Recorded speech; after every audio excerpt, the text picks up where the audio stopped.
The Sony A6400 will most likely be the best thing to happen to vloggers and YouTubers in general in 2019. I'm pretty damn sure of that. So I think it's only fair we let it go head to head with the one and only and see how it stacks up. We're gonna check out autofocus performance, low light performance, time-lapse mode, mic solutions, lens options, you name it, we got it. So let's do it.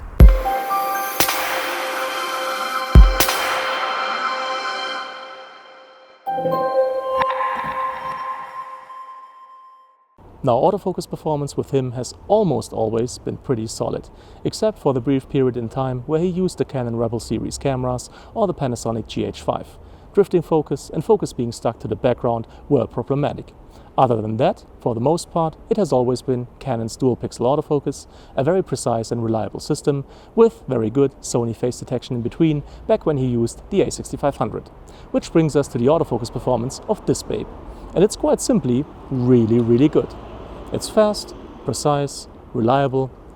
Under everyday lighting conditions, it's all you want a focus system to be. Also, focus speed and tracking sensitivity can be customized from within the menu. Now how about a low light situation? Usually struggles a bit with the 10-18 super wide angle zoom because at a constant f4 it is a rather slow lens. With the 1650 kit lens wide open at f3.5, it is slower than under good lighting conditions, but still pretty much alright. And the winner is the super fast Sigma, of course. As far as low light autofocus performance goes, this one easily blows the other two out of the water. With this lens, the 6400's AF system, in a low light situation, is basically as precise, fast and reliable as under good lighting conditions.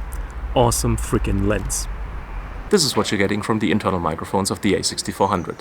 And if you're in somewhat of a quiet place and there is no wind, you can get away with using them. However, if you're in a crowded place or there is wind, you really want to go for a better solution. Now with the RXs he used, he never had a mic input, and with the phone he didn't want to bother put on external audio. But whenever he used his A setup, he always made sure he had external, directional and wind protected audio. So let's check out some options for the A6400. Now obviously you want a mic mount that doesn't block the selfie screen. So yours truly here came up with his own 3D printed mic mount that fits the hot shoe mount of the camera. It will allow you to mount a tiny microphone to the side right here, just like that. So you're getting a compact and super lightweight setup for vlogging. This mount will allow you to mount super tiny microphones like the ETH ETM001, 008 or something like the iGo Mic Mini Shotgun from Mic W. And since it is a 3D printed product, it is also available in multiple colors.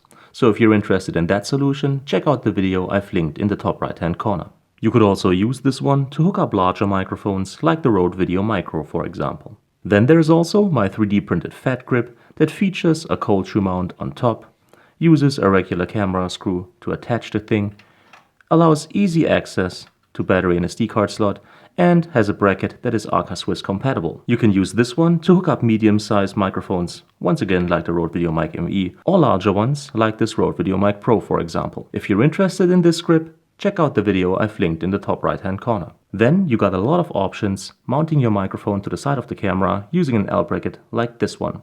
I've done a comprehensive video on such setups, so if you're interested, definitely check out the video linked in the top right hand corner labeled Big Video of Sony A6400 Vlogging Setups. There's one for everyone, including audio samples. Then of course you got the option of a cage that usually has a cold shoe mount just in the right spot, and definitely enough 1/4" mounts, so you can use a simple standard screw-on cold shoe mount to mount a microphone wherever you see fit. The one problem with the cage is this part right here blocks the selfie screen more than necessary, but it is still workable. Then there's a pretty cool product by SmallRig, which is a cold shoe extender that also uses the hot shoe mount of the camera.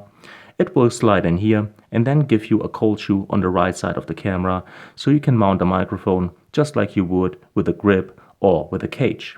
And as mentioned before, should you be interested in audio samples of various popular microphones used with the A6400, check out the video in the top right hand corner labeled Big Video of Sony A6400 Vlogging Setups, because it contains audio samples to all of the mics tested. Now whichever option you go for, none blocks the selfie screen, which is very good because one of the tools Neistat uses to enrich the narrative quality of his vlogs is framing himself in a shot and then pointing at things and or people in the background. Of course, the tilt swivel screen of his 60 Mark II perfectly allows him to do that. And since we're using a clever setup for the microphone with the A6400, we can do it just as easily with its flip-up screen. Now, if you want to point at stuff and or people in the background, you need to have a lot of background in the first place. So now we're talking super wide-angle aesthetic. And he's really the one that made it popular, and for good reason.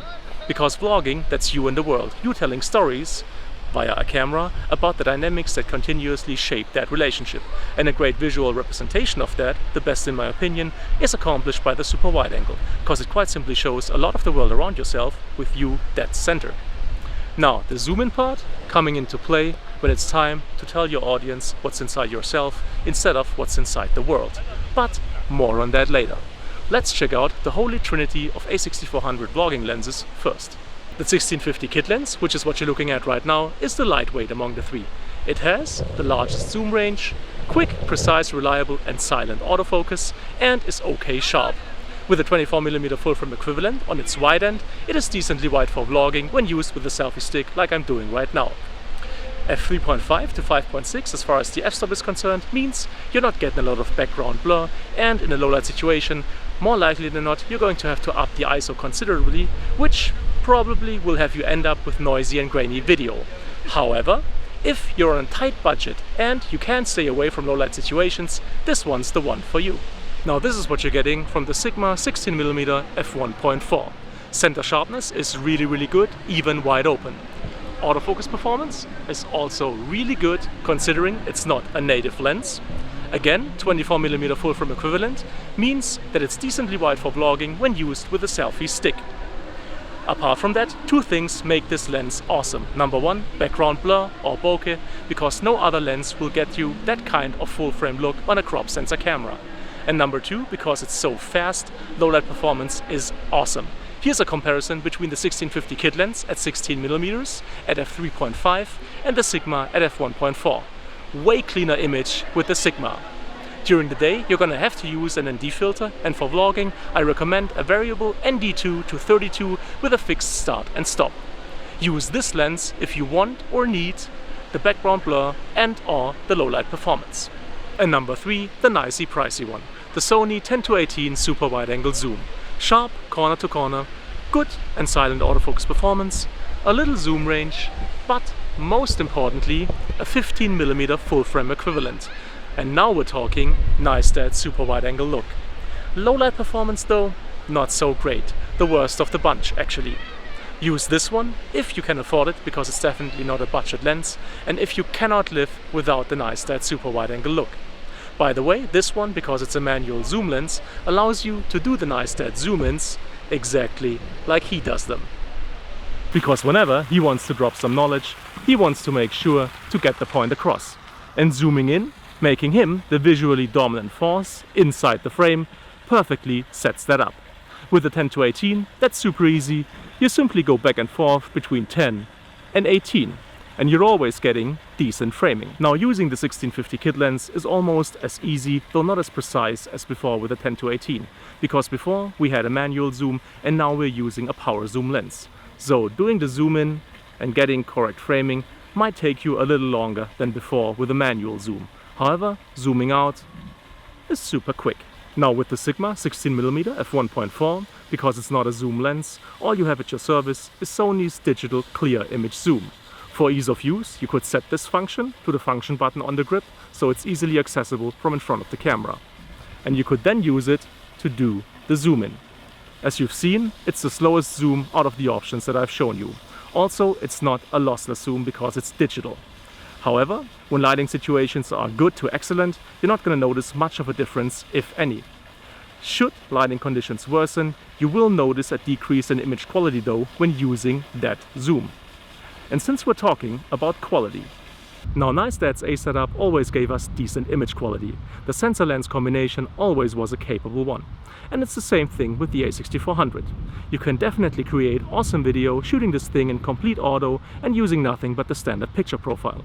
However, if we're talking maximum image quality, you can even one-up him a little in that regard if you don't mind extra workload, because the 6400 shoots S-Log. Now the problem with log footage is this. That's what it looks like, uncorrected and ungraded. It's totally unusable. So, should you decide to shoot your vlogs with log, your workload is going to increase a lot in post-production, because every shot that makes it into the video you will have to color correct and color grade. Let's talk low-light performance. His never was awesome. It was mediocre to okay at best, because what he did was put a relatively slow super wide-angle zoom onto an APS-C camera. And there's only so much such a system can get you in a low-light situation. If, for example, you're using the Sigma wide open, like I'm doing right now, you win by a landslide. If you're using the 1650 wide open at f3.5, you're basically up to par with his low-light performance back in the APS-C days. And if you're using the 10-18, which is a constant f4, you're off even a little worse than that. So as you could see, if low-light is what you're after, definitely go for the Sigma. Now, night lapses, hyperlapses and time lapses are of course prominently featured in Neistat's vlogs. With the A6400 you got two options. You can either go old school, hit record and let the camera roll, or you can use the built-in interval mode. This one will allow you to go completely auto, completely manual, or something in between. So you can do some really cool stuff with it. Two things to note though. Number one, auto exposure sensitivity in between shots is not as snappy as you would like it to be. So if you're expecting some volatile lighting conditions during your time lapse, better underexpose by one stop from the get-go, because it is rather simple to push the shadows in post-production, whereas it is pretty much impossible to regain highlights once they're clipped. And number two, this mode will not create a time-lapse movie in camera. You're gonna have to take the pictures, import them into an editing software and create the time-lapse in post-production yourself. So can you vlog like Casey Neistat with a Sony A6400? Oh yeah, most definitely you can. You can even one-up him a little in overall image quality if you know how to pull that off. Now, will you make better vlogs than him? That's up to you. But from a technical standpoint, the A6400 is absolutely capable, and if you know how to treat her right, she will deliver. So, if you liked the video, if you found it helpful, please make sure to leave a thumbs up, it's greatly appreciated. Any kind of comment or feedback is welcome, and I'll try to answer as quickly as possible. All the tech that I've used in this video is linked in the description. As always, thank you so much for your time, thank you for watching, and hopefully see you again soon.